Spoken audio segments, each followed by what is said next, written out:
이 주일에 감사함의 신앙생활을 하라고 말씀드리고 있습니다. 우리가 하나님의 자녀로 거듭 태어났기 때문에 어떻게 신앙생활을 해야 되는가에 대해서 하나님을 향하여 감사하고 이웃을 향하여 사랑하고 사회와 자연 환경과 함께하는 이런 신앙생활을 해야 한다고 말씀을 드렸습니다. 그것보다 먼저 내가 누구인가 아는 것이 필요합니다. 내가 누구인지를 아는 것은 신앙생활을 어떻게 할 것인가가 정해지는 중요한 내용이기도 합니다.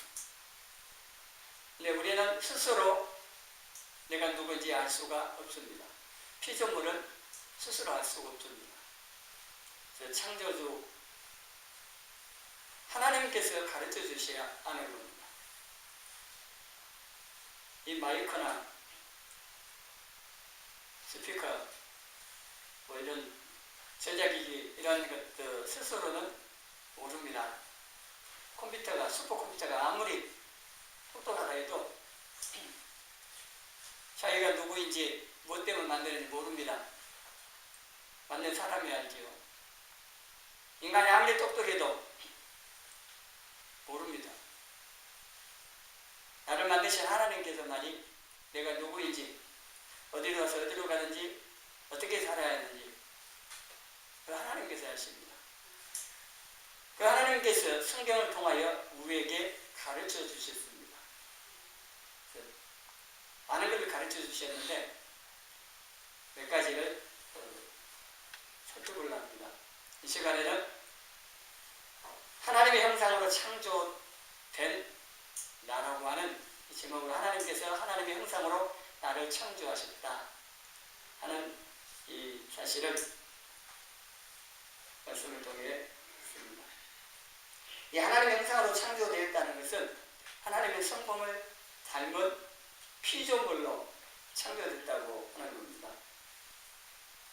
2장 7절에 보면은 하나님께서 땅의 흙으로 사람을 지으시고 생기를 그 코에 불어넣으시니 사람의 생명이 되리라고 있습니다. 여러분의 재료가 뭡니까? 아세요? 흙인데 폼 잡고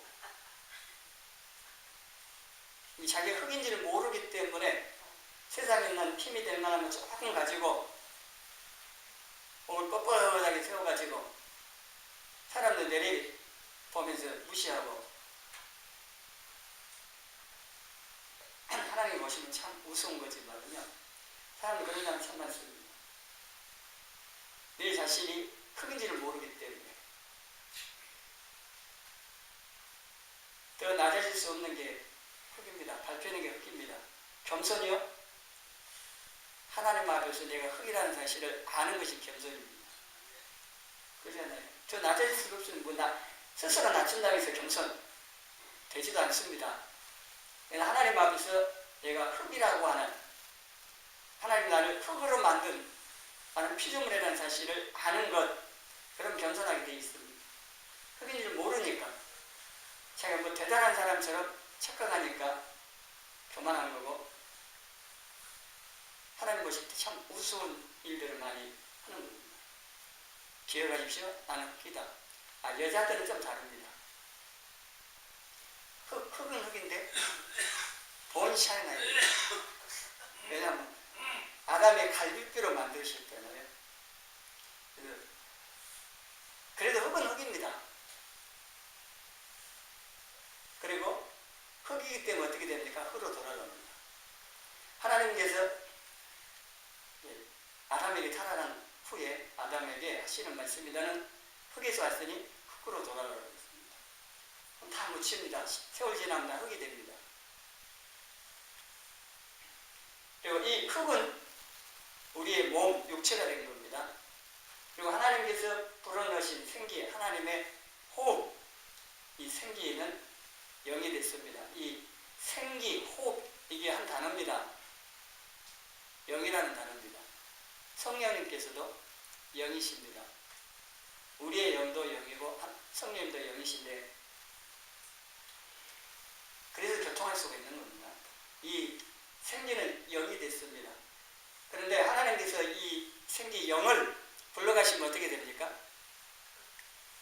죽습니다. 죽음이라고 하는 게 영과 육이 분리되는 걸 말합니다. 선악을 알게 하여 나무 실과를 먹는 애 어떻게 된다고 있습니까? 반드시 죽는다고 할 때 그 죽음은요, 분리인데 1차적으로는 영하고 육체가, 이 몸이 분리되는 겁니다. 1차적인 죽음이고, 그리고 하나님과 분리를 또 만나게 합니다. 그건 다른 또 말씀을 드리고, 여기서 기억할 것은 내가 흙이라는 사실. 그런데 흙은 흙인데 거기에 하나님의 생기가 들어왔다, 영이 들어왔다고 하는 이 중요한 사실을 알아야 됩니다. 그래서 하나님의 영이 우리 안에 들어왔기 때문에 하나님의 형상을 닮은 피조물이 되어지는 겁니다. 모든 피조물들하고 다릅니다. 자연 만물들 다 피조물인데 동물들하고 또 다릅니다. 사람은 하나님의 영이 우리에게 하나님 주심으로 인해서 우리는 하나님의 형상을 닮은 피조물로서 아주 고귀한 존재들이 되어진 겁니다. 그래서 이 영적인 존재가 되어진 겁니다. 영물이라고. 영적인 존재는요, 하나님도 영물이 영이십니다. 그리고 천사, 타락한 천사를 포함해서 천사들도 영입니다. 그리고 사람도 영입니다. 근데 사람만 육을 갖고 있는 영물입니다. 우리는요, 영원히 삽니다. 영적인 존재이기 때문에. 이 몸은 물론 죽으면 흙이 되지만 예수님 다시 오시면은요, 부활하게 돼요. 부활체를 입고 영원히 삽니다. 이 몸이 그냥 아무도 아닌 몸이 아닙니다. 물론 영이 거하는 경우에 이제 그럽니다. 영이 떠나버리면은 흙이 되어버립니다. 사람이 살고 있는 이 집이 아름답게 했을 때는 아름다운 건물이지만 사람이 안 살면요, 폐허가 되고 다 무너집니다. 이 고린도후서 5장에 보면은 장막집이라고 표현하고 있습니다. 이사 가듯이 우리가 천국으로 이사 가버리면 그 집 무너지면 이사 가거든요. 이 예배당 마찬가지. 예배당도 막 무너질 것 같으면 여기 있을 수 없잖아요. 나가야 돼요. 우리 육체가 무너지면은 영은 떠나야 됩니다. 또 반대 영이 떠나면은 그 집은 무너지게 됩니다. 이제 그 죽음이라고 하는 거고요. 그래서 하나님께서 이 영을 우리에게 주셔서 하나님의 형상으로 창조됐다고 할 때에 이거는 하나님의 영이 우리 안에 주어진 거고, 그것은 하나님의 성품을 닮았다고 하는 것을 의미합니다. 신학에서는요, 공유적 속성, 비공유적 속성으로 해가지고 얘기를 합니다. 복잡한 건 그렇고 이런 겁니다. 하나님의 성품이 우리에게도 있는 성품을 말합니다. 공유했다는 건데 사랑 같은 거 있잖아요. 사랑. 하나님도 사랑이십니다. 물론 질적으로 차원은 다르지만 하여튼 가지고 있습니다. 우리에게도 사랑이 있고, 또 의로 공이라든지 국률이라든지 또 거룩이라든가 선이라든가 이러한 성품들이 부족하지만 우리에게도 있습니다. 이게 하나님의 성품을 우리에게 주신 겁니다. 이게 하나님의 생기 영이 우리에게 들어올 때에 하나님의 성품이 우리에게 주어진 겁니다. 이거는요, 이런 겁니다. 육신의 부모를 통해서 딱 태어나면 어떤지 아세요? 유전자라고 그러잖아요. 부모의 모든 유전자가 DNA 속에 포함되고 물려져 와요. 그럼 다 있잖아요.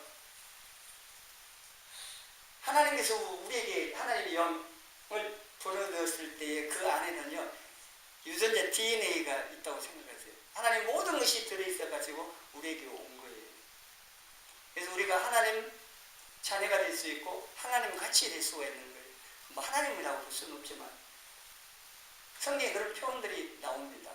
이게 바로 하나님께서 생기를 불어넣으심으로 그 생기, 하나님의 영, 그 안에 하나님의 모든 것이 포함되고, 사실 하나님의 영이라고 성령님은요, 하나님은 동봉하신 분이잖아요. 그 성령님께서 우리 안에 우리 영과 함께 거하십니다. 그리고 우리 영은 이 하나님의 모든 걸 포함하고 있는, 그 중에 특별히 하나님의 성품을 우리에게 주심은 하나님의 형상대로 창조됐고 또 하나님의 형상을 닮아갈 수 있게 됐다고 하는 겁니다. 근데 문제는 죄로 이게 파괴됐다는 겁니다. 다음 시간에 말씀드릴 건데, 죄로 이게 파괴됩니다. 깨트려지는데, 그래서 영의 기능이 죽어버립니다. 사람 아담에게 너 죽으리라고 했잖아요. 즉시 안 죽었습니다. 그것도 하나님 없는데 살아요. 일정은 살다가 죽은데, 근데 먼저는 하나님과 관계가 끊겨버리죠. 죄로. 그게 죽는 거예요. 영적인 죽음이라고 말할 수 있는. 그리고 육체적인 죽음 뒤따라왔고, 영의 기능이 죽은 겁니다. 모든 아담의 자손들은요, 죄인이고 하나님과의 관계에서 이게 단절되어 있습니다. 그리고 영의 기능이 죽어 있습니다. 근데 예수님을 우리가 구주로 믿고 영접할 때 성령으로 우리 안에 들어오십니다. 그러면 우리 영이 다시 살아납니다. 거듭났다고 표현합니다.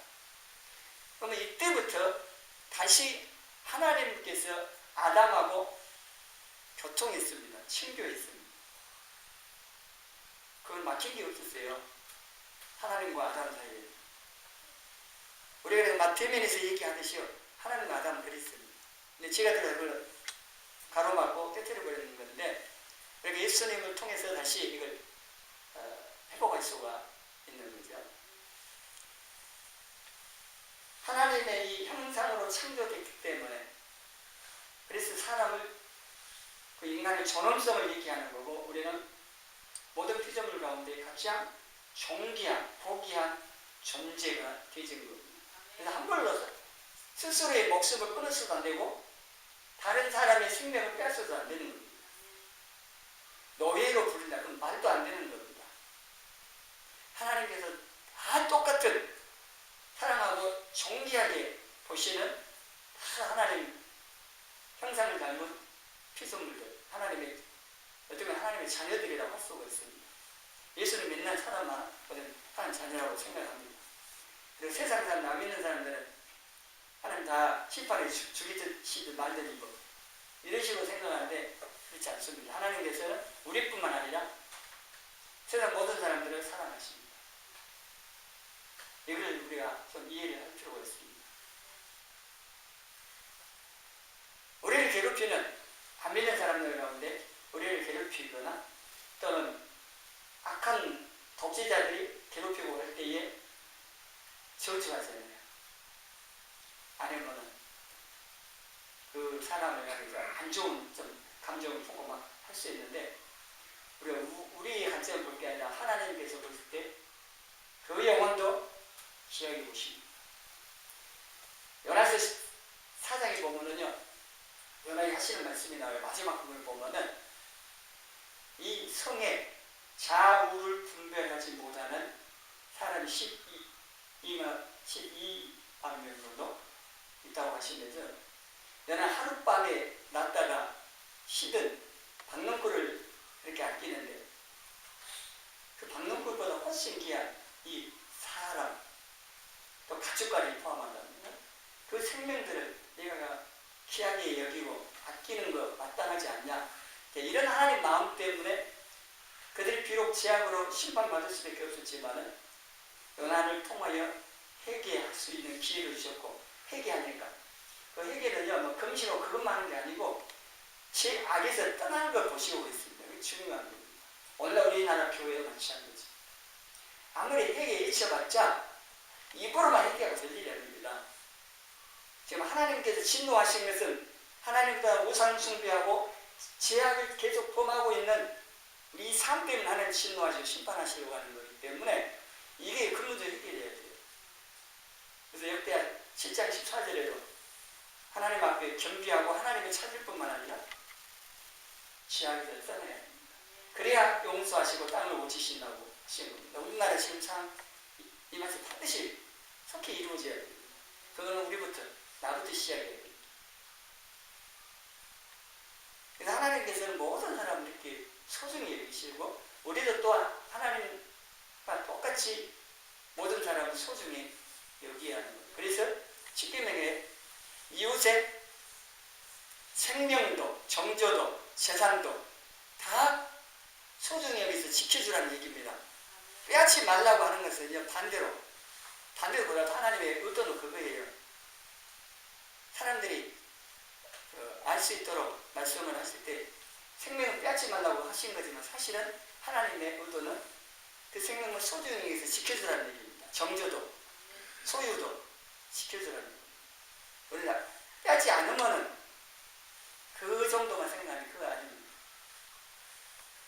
하나님께서 하나님의 형상으로 창조된 이 인간을 이렇게 소중히 여기시고, 그런데 이 죄로 인해서 영의 기능이 죽어버리니까 육은 삽니다. 육은 일정한 정한 시간 동안 육은 사는데, 어떻게 사느냐? 그건 짐승과 같은 삶을 삽니다. 믿는 성도들 가운데서도 영으로 살지 아니하면 육으로만 살면 어떻게 해요? 사는 모습이 짐승의 수준에 사는 거예요. 먹고 싸고 자고 사는 그 삶이 그겁니다. 매일 똑같은 삶을 이렇게 우리가 사는데 사는 거죠. 위를 쳐다보고, 고린도서 3장 20절 말씀처럼 위에 우리를 구원하신 예수 그리스도 계신 천국을 바라보며 하나님을 위해서 살아가야 되는데 다 땅만 보고 사는 거예요. 그게 짐승 아니면 뭡니까? 짐승이 하늘 쳐다보고 소망 품고 비전을 가지고 삽니까? 그날 그 시간에 먹고 배부르면 그거 전부잖아요. 그렇게 산다. 영의 기능이 죽고 영으로 살지 아니하면, 육으로만 살면은 그렇다는 겁니다. 그리고 하나님께서 하나님의 형상으로 창조된 사람에게 하나님과 동일한 고난을 유임을 하신 것이 26절에 보니까 하나님을 대신하여서 천지 만물을 다스리도록, 대리 통치자입니다. 여러분 실감이 납니까? 아니, 대통령이 모든 고난을 이용해가지고 나라를 대표해가서 일을 하는 대사가 있죠. 정권 대사. 그리고 왕이 한 지방을 다스리도록 모든 고난을 이용해서 파송을 해요. 보내요. 그러면 그 지방 사또, 원념이 됐든 뭐가 됐든 간에 고난을 보내가지고 다스립니다. 왕을 대신해서 다스리는 대리통치입니다. 하나님께서 하나님의 고난, 천지 만물을 창조하셔서 다스리는 그 고난에 가신 거, 하나님 그 고난을 아담에게, 우리에게 유임을 해가지고 대리 통치하도록 하셨다는 거예요. 26절 말씀입니다. 그러면 이걸 잘 다스려야 되잖아요. 자연 만물을 잘 가꾸고 잘 다스려야 되는데 죄로 인해서 이게 다 파괴되어 버린 겁니다. 그리고 예수님께서는 죄 문제 해결하고 다시 다 회복시키시는 거고, 또 하나 중요한 것이 하나님께서 하나님 형상 우리를 창조하셨다, 이 말은 우리가 피조됐다는 얘기입니다. 피조물이라는 얘기입니다. 피조물은 스스로 살 수가 없습니다. 스스로 존재할 수 없습니다. 오직 하나님만 창조주고 자존자는 스스로 계시는 분입니다. 어느 누구의 도움도 필요하지 않습니다. 그래서 하나님께서 우리에게 헌금 많이 가져와 그러신 분이 아닙니다. 얘들아, 나 용돈 떨어졌다, 좀 가져와라. 그럼 인간의 부모와 다릅니다. 우리의 도움이 필요치 않습니다. 하나님께서 우리를 통해서 예배 받으시고 뭐 받기 위해서 만든 그런 부분이 있지만요, 하나님은 우리가 전혀 상관없이 스스로 존재하시는 분이에요. 우리가 영광 돌린다고 해서 영광 받으시고, 우리가 영광 가린다고 해서 그런 부분도 있겠지만은, 하나님 스스로 우리의 상관없이 스스로 계십니다. 그러나 우리는 피조물입니다. 스스로 살 수가 없습니다. 스스로 살면은 죽는 것밖에 없습니다. 나무 가지가 스스로 독립설에서 떨어져 나가면 그 순간도 죽는 겁니다. 생명 끊겨버리기 때문에. 아담이 그런 것이에요. 아담 하와가 하나님 말씀에 불순종했다 할 때에 하나님의 그 밑에서 나오는 독립선하는 거거든요. 생명이 딱 끊기게 돼 그때도 죽는 겁니다. 근데 하나님 말씀에 불순종하면 반드시 죽는다고 하는 말씀 또 그런 의미이기도 합니다. 스스로 살 수가 없습니다. 이걸 잘 깨달으셔야 됩니다. 특별히 성도들은 스스로 살 수, 예수님이라고 요한복음에 반복하지 말씀. 나는 아무것도 스스로 할 수 없다고. 하실 수 있는데도 육신을 입고 있으신 그 예수님은 그런 말씀하시고 그렇게 사셨습니다. 근데 우리는 스스로 살아요. 저도 보면 스스로 머리 굴려가지고 막 계획하고 하려고 하는데 안 됩니다. 또 하나님께서 안 되기도 하시더라고요. 내가 막 계획하고 이렇게 해보겠다고 막 하면은요, 안 돼요. 꼭 예상 빗나가고 밖에 일이 벌어지는 겁니다. 그게 더 좋은 것일 수도 있습니다. 만약에 내 생각하는 대부분을 보면요, 하나님 필요 없습니다. 예수님은 필요 있어야 돼요. 그러잖아요. 기도할 필요가 뭐가 있습니다. 하나님께서 그렇지 않다고 하는 것을 알도록 하기 위해서 다 어긋나게 하시고 하나님께서 원하시니 끌어가시는 이걸 아셔야 되는데 못 깨달습니다. 우리는 스스로 살 수 없는 존재라는 사실, 하나님에 의해서 창조된 피조물이라는 사실이요 잊지 말아야 됩니다. 그래서 겸손하게 하나님 도와주세요 이렇게 하면 살아야 됩니다. 기도하시라는 겁니다. 기도는요 내가 피조물이라는 사실, 그리고 하나님은 창조해 주시고 또 나의 아버지 되셔서 나를 보살펴 주신 분이기 때문에 하나님 의지하고 또 도움을 청할 수 있는 자녀로서 분리로서 구하는, 이게 다 기도의 의미로 하는 겁니다. 이런 사실 우리가 먼저 아는 게 필요합니다. 하나님의 형상으로 창조된 피조물이라는 것이, 그리고 하나님께서 우리에게 영을 주심으로 인해서 하나님과 교통할 수 있게 됐다고 하는, 친교할 수 있다. 하나님께서 아담을 창조하신 목적 중에 한 가지가요, 사랑을 나누는, 친교하는, 친밀하게 교제하는 대상으로 창조하신 것이기도 합니다. 그리고 이 타락하기 전까지는요 이렇게 살았습니다. 하나님과 아담 사이에 막힌 게 하나도 없이 대면에서 대화하고 친교하고 살았습니다. 그런데 이 죄로 말미암아 다 이게 망가집니다. 죄가 가로막아 버립니다. 그래서 죄로 인해서 하나님과의 사이가 벌어지고 죄가 딱 가로막고 있기 때문에 우리가 기도해도요 이 죄가 딱 가로막습니다. 하나님과 올라가지도 않고 응답도 배우지 못하게 죄가 가로막고 있습니다.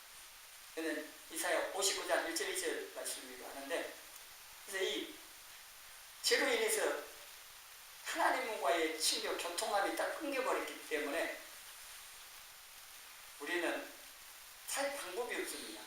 육신적으로 살려고 막 발버둥 치는데 우리는 육신적으로 살긴 하겠죠.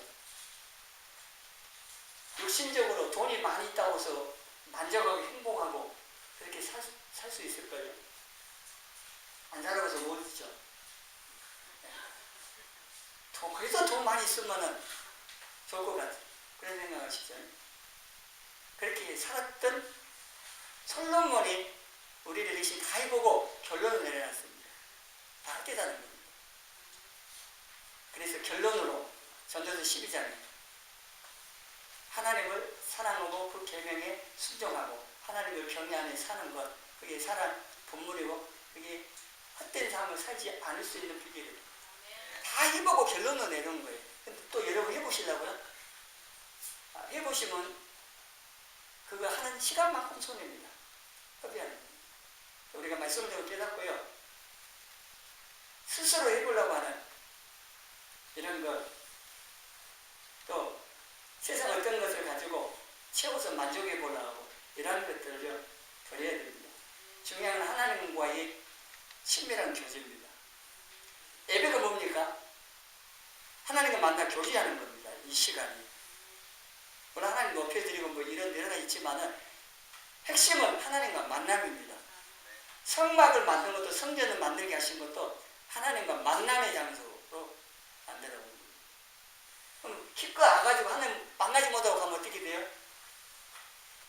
이사야 1장에 나와 말씀처럼 마당문 맞고 가면 어때요? 성전에 마당문 맞고 성소 지성소까지 들어가야 되는데 마당문 맞고 가요.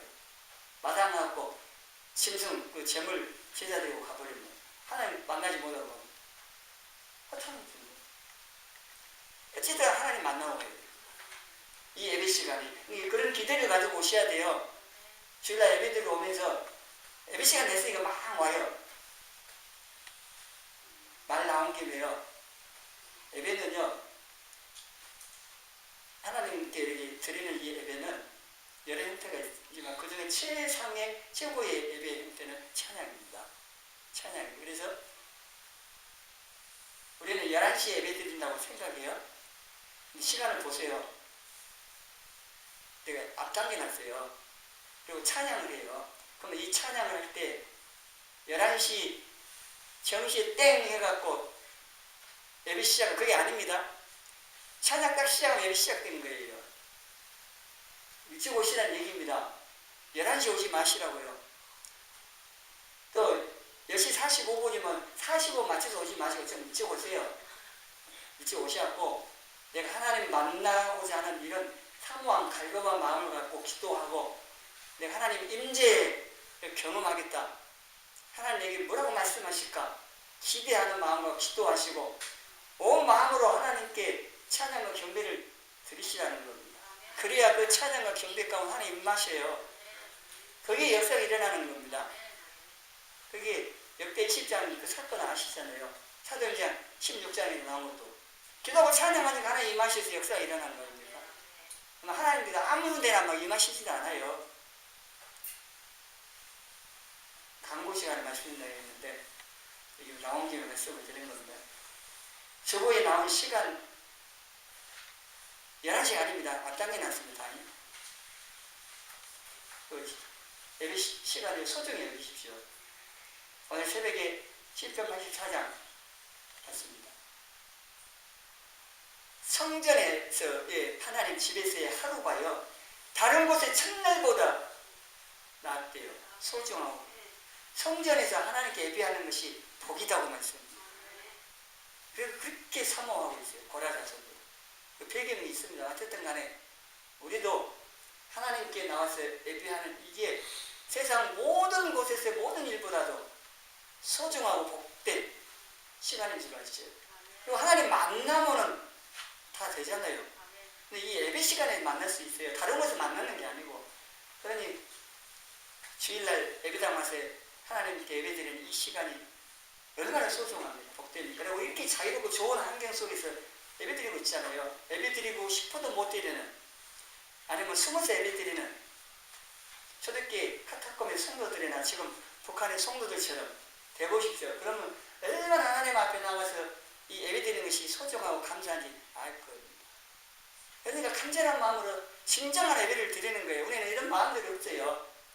그냥 습관 따라서 와서 앉아서 입술뿐인 예배를 많이 드리잖아요. 옆으로 조금 샜는데 이게 우리가 바로 잡아야 할 내용이기 때문에 말씀을 드리는 겁니다.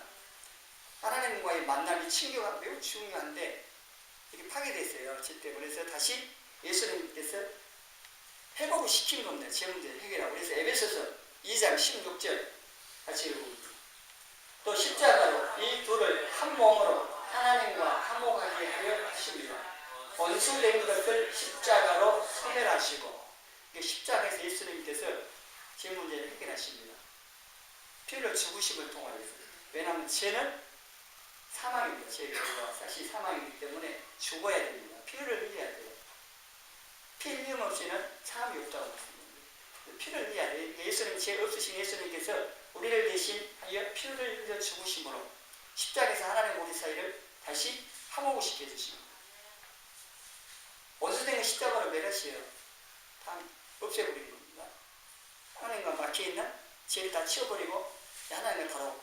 그래서 예수님 운명하실 때 무슨 일이 하나 일어나냐면요, 성소 지성소 사이에 있는 성전 휘장이 위에서 아래로 찢어졌잖아요.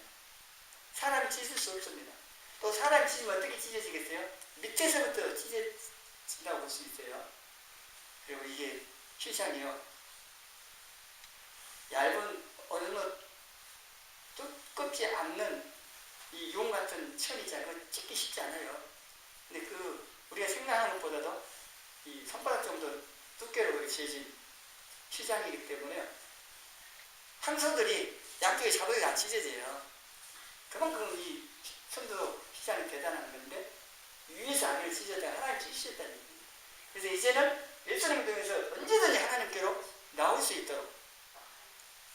근데 하나님 기다리고 계시는데 우리는 내 할 일 다 볼일 다 보고 하나님 기다리시지 말래요. 이런 식이면 되겠습니다.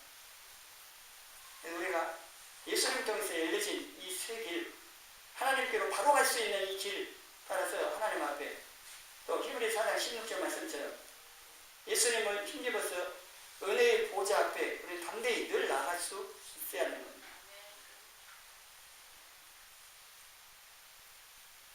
영으로 영이 살아나야 또 하나님과 교통할 수가 있고 예배도 기도도 할 수 있습니다.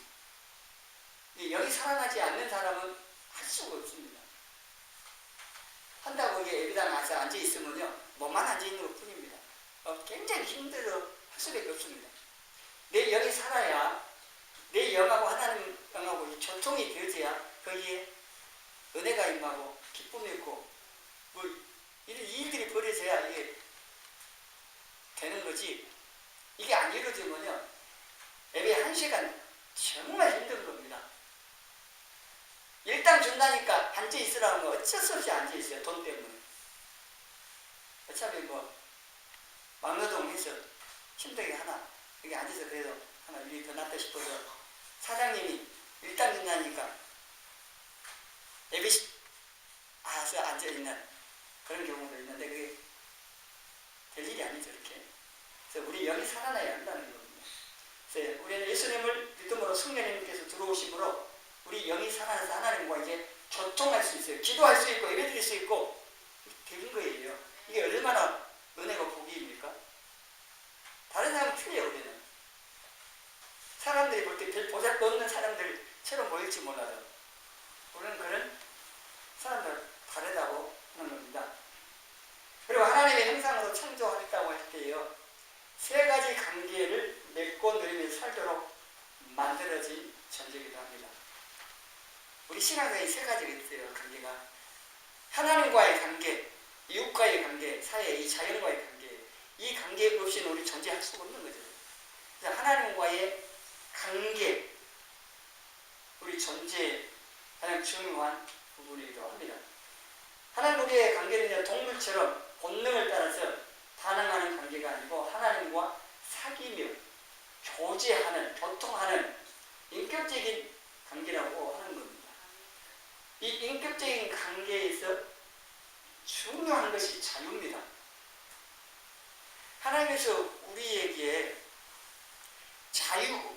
자유의지를 주시지 않고 했으면요 선악을 알게 한 나무실과 왜 만들었냐고 그러는데 하나님께서 우리에게 자유의지를 주셔서 따먹을 수도 있고 따먹지 않을 수도 있는 선택할 수 있는 이걸 주신 거예요. 근데 인격적인 존재고 하나님과 인격적인 관계에서 이게 반드시 필요한 겁니다. 자유의지. 그러니까 로봇으로 만드시지 않았다는 겁니다. 그러니까 하나님께 불순종할 수도 있고 순종할 수도 있는데 우리가 순종하는 것을 선택하기를 원하시는 겁니다. 그래야만이 하나님과 관계가 풍성해져요. 내 의지를 갖고 하나님께 자발적으로 순종하고 하나님 따라가고 하나님 선택해서 가까이 오고 이래야만이 하나님 우리 사이의 관계가 더 친밀해지고 풍성해지고 또 하나님 모든 것이 공급이 되어진다고 하는 겁니다. 그래서 우리를 하나님께서 창조하실 때 자유가 없는 일방적인 복종의 관계나 또 순종이 없는 거역의 관계가 아니고 이 자유를 의지를 가지고 내가 자발적으로 하나님께 순종하는 이걸 할 수 있도록 이렇게 창조를 하셨다는 거고 이웃과의 관계는요 사랑으로 유지가 되는데 하나님과 관계에서는 자유를 가지고 순종하는 이걸 유지가 된다면 이웃과의 관계는 사랑으로 유지가 됩니다. 하나님께서 아담 하와 창조하시고 한 몸이 되어 살아가셨어요. 둘이 하나가 되는 겁니다. 삼위 하나님께서 한 하나님으로 삼위일체 되어진 것처럼 아담 하가 한 몸이 되어진 이것은 삼위일체 하나님을 담는 것이기도 합니다. 이게 가능한 사랑이 있어야 됩니다. 인간적인 사랑 말고 하나님의 사랑으로 하나가 되는. 그래서 이웃과의 관계는요, 이 사랑하는 이 사랑이 반드시 있어야 이웃과의 관계가 건강하게 잘 유지가 되고, 또 우리는 사랑하는 걸 통해서 하나님의 형상을 닮아가고 보여줄 수 있는 겁니다. 그리고 세상과의 관계는 공의를 가지고 다스리고 섬기고 봉사해야 하는 겁니다. 세상 지금 공의가 우리나라에 특별히 보면 공의가 시행이 안 되고 있습니다. 악이 선하고 선이 악이 되고 있는 이런 세상입니다. 그러니까 얼마나 악해지고 앞으로 사회가 너무너무 힘들어질 겁니다. 이 상태가 계속되면 자연도 마찬가지입니다. 자연만으로도 사람들이 공의롭게 잘 가려고 선하게 해줘야 되는데, 악하게 하면 자연도 악해져갖고 자연의 재난이 점점 더 크게 오게 되는 거죠. 공의가 이루어져야 우리가 사는 이 사회가 살기 좋은, 함께 잘 살 수 있는 이런 세상이 되어지는 거고, 또 성도들이 이렇게 사회나 자연을 잘 다스리고 섬기고 그럴 때에 우리 스스로 살 수 있는 환경들 뿐만 아니라 또 이런 걸 통해서 우리가 하나님의 형상을 드러내는 것이 되기도 합니다. 이 시간에 우리는 하나님의 형상으로 창조되어진 피조물이고 아주 고귀한 존재라는 사실을 말씀드리고, 이걸 기억을 하셔서 하나님과의 관계에 있어서는 순종하고 이웃과의 관계에서는 사랑하며 또 사회에서는 공의롭게 살아가는, 그래서 우리가 하나님의 이 형상 그대로 유지하고 드러내고 하나님의 영광을 돌리면서 복되게 사는 저와 여러분이 되어지기를 주님의 이름으로 축원합니다.